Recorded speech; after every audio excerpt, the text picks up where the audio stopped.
Добрый вечер, это новости 24 в студии Ася Добриева и коротко о главном.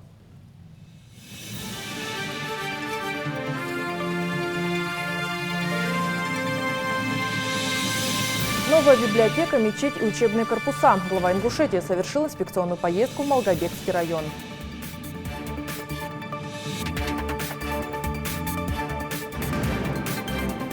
Все лучшее детям. Летние лагеря открыли свои двери для маленьких жителей республики.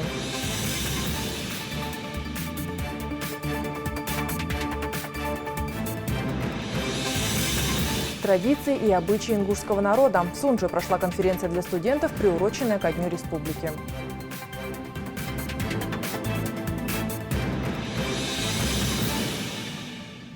Новая библиотека в Нижних Ачалуках, строительство мечети в Псидахе, а также школа и детский сад. Глава Ингушетии Нузбек Евкуров совершил инспекционную поездку в Малгобекский район.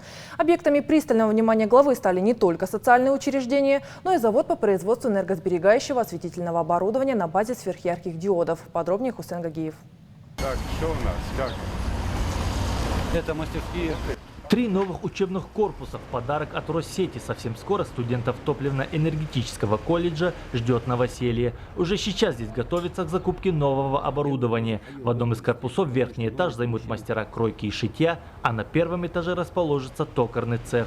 Юнузбек Евкуров сделал ряд предложений по эффективному использованию новых корпусов. Руководитель региона считает, что один из них может стать филиалом технического вуза Москвы. Вот здесь мы можем открыть филиал Губкина. Нефти и газа. Губкина. Да. Они подходят, Юнузбек Мухаммедович, по специальности, а у них же специальность тоже. Нефтяная электротехника, машинная техника. То есть первое уже хаил возможности, потому что новые помещения, новое оборудование. Вообще мысль молодая Франция. Так. Вот из него сейчас филиал или Губкина институт делать. Какого-то технического вуза страны делать здесь филиал. Юнузбек Евкуров также обратил внимание на необходимость участия в строительстве студентов. Он назвал эту площадку идеальной для практических занятий, но уточнил, что обязательным должно быть одно условие – соблюдение всех норм безопасности. Приятным событием в культурной жизни сельского поселения стало и открытие рядом с Домом культуры библиотеки. Данный объект построен на внебюджетные средства. Книжный дом обслуживает жителей сразу нескольких населенных пунктов района и стал большим подарком в первую очередь для подрастающего поколения. Ведь книга – это путь к знаниям.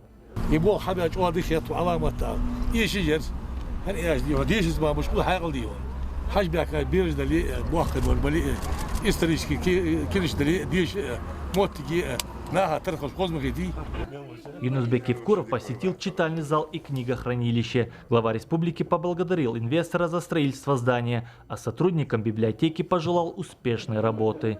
Просторно, хорошо, да, удобно. А вы вообще приходите читать? Нет, вообще, конечно. Надо придумать такое. Вообще надо придумать, чтобы ходили учить, читать. А вот в сельском поселении Сагапши к новому учебному году откроют школу на 504 места. Здесь строители приступили к внутренней отделке. Вот этот объект тебе экзамен. В Верхних Ачулках продолжается строительство детского сада на 220 мест. Руководитель региона сделал ряд замечаний в адрес служб, осуществляющих надзор за темпом и качеством строительных работ. На этом объекте был отмечен низкий процент освоения средств и медленный темп. Сейчас объект на стадии установки кровли, а работы по внутренней отделке строителям еще предстоят. Общий совет вел.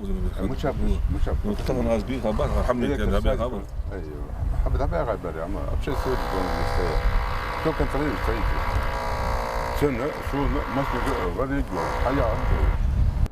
Также глава республики посетил в Малгобеке место строительства завода по производству энергосберегающего осветительного оборудования. На базе сверхярких диодов на предприятии предполагается выпускать 300 тысяч светильников и 400 тысяч филаментных ламп, а также оптических модулей большой и малой мощности. Укладка у нас по графику, совещание. Сентябрь месяц, СМР закончено на сентября месяце. Монтаж оборудования у нас минимум 2-3 месяца будет продолжаться. В завершении инспекционной поездки глава региона побывал в Псидахе на месте строительства соборной мечети. В настоящее время мечеть на стадии железобетонной заливки 2-го этажа. Цокольный этаж первый этаж железобетонной конструкции. Яловой салон, последний, чакалы ва хенси второй этаж. Халыят. Яр первый этаж его и? Первый этаж. Цокольный яр первый, второй этаж и купол. Да, и купол. Юнусбек Евкуров пообщался с жителями села, ознакомился с эскизами и отметил необходимость расширения прилегающей территории. أخريولين يوشو غشلو دال مقلع ديونا بوصل بناهن بيدي حاخرير إيمان سوي دوزوش كوربو أخهارا بوصل بنيت أي دوشنير دي أي دعا دوغما دي خوزا أي دوهات دع دولخش سع دولخش دال مقلع بوصل بقدولش دا خوصر دوكوا دال أتو بردي. Глава также решил внести лепту в богоугодное дело и пообещал жителям Псидаха обеспечить купол для мечети. Хусейн Гагиев, Юсуп Ханиев, Ахмед Парчиев, Новости 24. В ходе инспекционной поездки глава республики также уделил внимание теме реконструкции дороги Назрань-Нижний Курб-Терек. В беседе с начальником ГУП «Ингушавтодор» Мусой Кориговым и главой районной администрации Адамом Цычоевым Юнусбек Евкуров отметил, что на некоторые ремонтируемые участки поступает множество жалоб от населения. Глава назвал недопустимым халатное отношение работников к строительству дорог и указал на трещины и повреждения, которые появились на новом полотне асфальта. Муса Коригов сказал о нестабильности грунта и специальном подходе к таким участкам. В качестве примера он показал дорожное полотно, которое укладывается на выезде из Нижних Ачулуков. Начальник Ингушавтодора предлагает продолжить реконструкцию дороги по новой технологии, которая лучше по многим позициям. Глава дал ряд поручений, в том числе по реконструкции дороги на Малгобек. И вот эту дорогу мы сделаем по этой технологии, попробовали, потому что грунты слабые. Малгобек, почему тут начали? Всю жизнь в этот Малгобек нас будет грунт знается. А тут делает Халачев, я думаю, вот проблему уберем с Малгобекским районом. Да, продумайте, посмотрите. В этом году около 19 тысяч ингушских детей получат возможность отдохнуть в пришкольных лагерях дневного пребывания. В лагере Бригантина уже отдыхает первая смена. Туда отправилась наша съемочная группа и выяснила, как организован детский отдых. Отряд «Солнышко» разучивает свою речевку. Дети обязаны наизусть знать эти строки, ведь каждый из них – лицо своего отряда. Даяна Гагиева приезжает в этот пришкольный лагерь второй год подряд. Девочка живет и учится в Карабулаке, но летние каникулы решила провести именно в этом лагере в Гамурзиево, чтобы снова встретиться здесь со своими давними друзьями. К тому же Даяне есть с чем сравнивать, ведь она побывала в различных детских лагерях республики. Мне нравится этот лагерь. Здесь очень красиво и весело. У меня есть очень много подруг. Я люблю играть в мячик, волейбол, баскетбол, прыгать на скакалках. А вот Тамара Хамхоева, ученица этой школы. Девочка перешла в 4 класс. Каждое лето наравне со своими одноклассниками Тамара с удовольствием ходит в этот лагерь. Видимо, боится соскучиться по родной школе. Рисуем здесь и разные стихи, и песни мы читаем и поем. Занимаются очень хорошо, воспитатели очень красивые и добрые. Они нас учат разными играми. Пока девочки занимаются своими делами, мужская половина играет в шашки. Да так рьяно и эмоционально, что их стол буквально окружили другие ребята, с интересом ожидающие исхода шашечной битвы. Мухарбек Сейтиев ни на минуту не уступает своему сопернику, который играет с таким же упорством. Мне нравится игра в шашки, потому что весело, это игра веселая. Соперник играет хорошо, со мной играет. В общем, каждый ребенок найдет здесь занятие по душе. В дождливую погоду ребята не выходят из кабинетов. Кто-то рисует, а кто-то собирает пазлы, а кто-то вот так по-домашнему, сидя на коврике, смотрит разные мультфильмы. Всего в этом году в Бригантине 200 детей. Это на порядок больше, чем в предыдущие годы. Для удобства они поделены на отряды, в каждом по 10 детей. Помимо обычных игр, воспитатели ежедневно стараются занять ребят чем-то интересным и полезным. Здесь заранее приобрели все необходимое для отдыха и развития детей. Детям вроде нравится, они приходят. Тут организованы разные кружковые занятия проходят, и игры на свежем воздухе, спортивные, эстафеты всякие, спортивные игры бывают. Ну и танцевальные конкурсы бывают всякие, конкурс чтецов, конкурс на лучшую сказку, лучшая песня, там, стихов конкурс. Так разные развлечения для детей организованы, одним словом. В пришкольном лагере не только учащиеся этой школы, но и дети с других городов. Функционировать республиканские летние оздоровительные лагеря начинают с 1 июня, но у тех, кто не успел записать своего ребенка, есть еще время. Чтобы к нам записаться в лагерь, необходимо иметь справку о том, что они получили необходимые прививки, необходимо иметь копию свидетельства о рождении и заявление от родителей. За полноценным отдыхом детей, помимо воспитателей, здесь также следят медсестра, психолог и, конечно же, повара. Кстати, питанию в лагере уделяется повышенное внимание, ведь растущему организму ребенка необходима здоровая и полезная пища, насыщенная множеством витаминов. Старший повар Хатижат Заурова работает в этой столовой давно, и вся ответственность за чистоту и порядок на кухне ложится на ее плечи. Меню на летнее время уже давно разработано, его присылают из Министерства образования. На обед у нас тефтели, суп гороховый, свежий салат. Помидоры, огурцы, компот и все. В полдник у нас идут бананы. Ближе к обеду день прояснился, и дети выбежали на улицы. Кто с мячом, кто с ракетками для бадминтона, кто со скакалками и обручем. Кстати, эта смена будет длиться 3 недели, так что впереди у детей достаточно времени познакомиться поближе и хорошенько отдохнуть от учебы. Необходимо отметить, что всего в нашей республике этим летом будет функционировать 62 пришкольных лагеря, помимо 3 стационарных – Эльзи, Комарова и Нефтяник. Есть договоренность и с лагерями Дагестана и Кабардино-Балкарии. В общем, возможность отдохнуть в это лето получила около 19 тысяч детей из нашей республики. Марина Катива, Хаваш Гойков, Новости 24. В последнее время многие автолюбители Ингушетии из-за роста цен на бензин стали переходить на более дешевый вид топлива. Для этого водители оборудуют автомобили дополнительными газовыми баллонами. Но не все знают, что для внесения таких изменений нужно иметь специальное разрешение, иначе оборудование будет считаться незаконным. Как получить необходимое заключение, выяснял наш корреспондент. Итак, мы решили установить газобаллонное оборудование на свой автомобиль. Теперь стоит разобраться, нужно ли регистрировать наши ГБО в ГИБДД. Оказывается, нужно, ведь установка газобаллонного оборудования – самое что ни на есть изменение конструкции транспортного средства, а закон обязывает нас регистрировать любые подобные изменения. Так что теперь владелец автомобиля должен подать заявку в аккредитованную лабораторию. Стоит обратить внимание, что органы ГИБДД не занимаются технической экспертизой, а выдает только разрешение на установку газового оборудования. Поэтому пройти экспертизу придется специализированной организации, которая и выдаст заключение. На основании этого заключения органы госавтоинспекции обязаны выдать разрешение на установку газового оборудования. После этого владелец автомобиля вправе обратиться к компанию, которая и занимается соответствующей установкой оборудования. Одна загвоздка организации, которая могла бы выдать такие заключения, в нашей республике нет. Вот и приходится ездить за этим в другие регионы, что, согласитесь, неудобно. Но идем дальше. После установки ГБО вам обязаны выдать копии сертификатов на установленное газовое оборудование и декларацию с печатью организации, которая проводила эти работы. Эти документы понадобятся нам при обращении в ГИБДД. Организация или индивидуальный предприниматель, который вносит изменения, который устанавливает оборудование. Вот он должен, вот этот человек должен выдать ему, или организация, или индивидуальный предприниматель должен выдать ему все эти документы.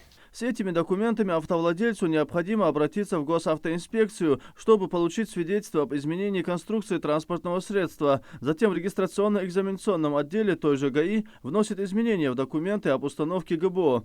Госпошлина на эти действия обойдется вам в 500 рублей. Напомню, что установка газового оборудования без документов считается нарушением ПДД и карается административным штрафом. Он нарушает пункты 7.18 ПДД. Без разрешения ГИБДД внес изменение конструкции транспортного средства. Также влечет наложением административного штрафа по статье 12.1, часть 1 от 500 до 800 рублей.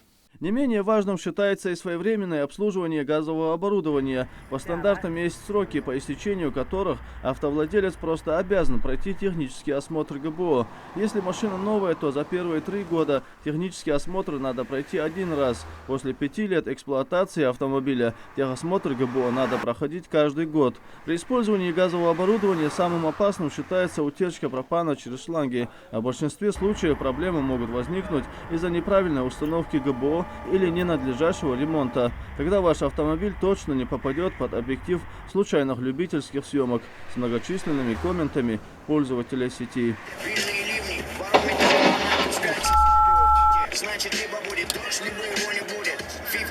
Магомед Асканов, Адам Далаков, Новости 24. Традиции и обычаи ингушского народа. Так называлась прошедшая в пожарно-спасательном колледже ежегодная конференция, объединившая активистов учреждений среднего специального образования республики. Участники мероприятия подготовили доклады и даже постановки о жизни ингушей. В своих выступлениях студенты постарались показать зрителям всю красоту культуры нашего народа. Побывала на конференции Зарема Ивлоева. Вот так каждый год студенты собираются, чтобы напомнить друг другу, потомками каких предков они являются. Готовят доклады на тему ингушского этикета и разворачивают целые постановки о том, как должны вести себя ингуши на торжествах или в будни. В культурной сокровищнице ингушей на особом месте остается национальный танец, каждое движение которого несет в себе определенный смысл, раскрывающий традиции и обычаи народа.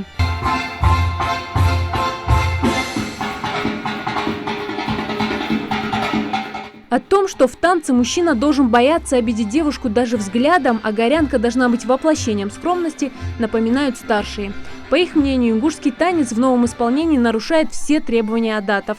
А именно такие встречи помогают молодежи не склоняться к европейской культуре. Мы пытаемся донести, что это сохраненный опыт наших предков, которые привезли, несмотря на тяжелую ссылку, наш народ сумел сохранить свою культуру, свою этничность, свой язык. И мы продолжаем это воспитывать в нашей молодежи.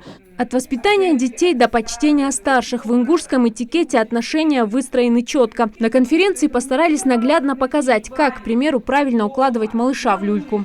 Ингушское название люльки – ага. Благодаря специальным приспособлениям ребенок всегда оставался сухим и аккуратным. Люлька могла быть как новой, приобретенной или изготовленной дома, так и подаренной многодетной матерью, чьи дети славили здоровьем. В люльку клали 2 матрасика. Полезным для здоровья считался матрас из соломы. Второй матрасик делали из шерсти. В состав люльки входили агонцы, прутик, за который привязывают фивальники, агонрач, ручка люльки. Еще одна неотъемлемая черта горцев – гостеприимство. Поэтому здесь же представили и традиционные ингушские блюда. Рассказывали как о рецептуре приготовления, так и о правильном приеме пищи. Ингушская кухня, она характерна своей калорийностью и простотой изготовления. То есть любая хозяйка, имея дома элементарные ингредиенты, мука, кефир, либо молоко, может приготовить все, что стоит практически на этом столе. Блюдо, без которого невозможен ингушский стол, это чапель с творогом и с картофелью. Также хынгалыш – это лепешки с тыквой, что любит каждый житель, я думаю, не только Ингушетии, и гости, которые нас посещают. Говорили сегодня о вещах во многом знакомых каждому с раннего детства. О том, что нужно почитать старших, защищать младших и помнить, что эздил не рубаха, в которую наряжаются лишь от случая к случаю. Я был не только зрителем, но сам готовил доклад. И пока я готовился, я узнал для себя много новых обычаев. Не стали обращать внимание на мелочи. Когда не обращаешь внимания на мелочи, начинаешь забывать о главном. А главное – это мудрость наших предков и богатый ингушский язык, сохранить который – обязанность сегодняшнего поколения. Непоколебимый дух мужества и стойкости, верность данному слову и настоящая дружба – это лишь малая часть богатейшего культурного наследия ингушского народа. Зарема Ивлоева, Хади Добриева, Хаваш Гойгов, Новости 24. Это были все новости к этому часу, а в 19:00 смотрите ингушский выпуск новостей с Фатимой Гагиевой. Всего доброго.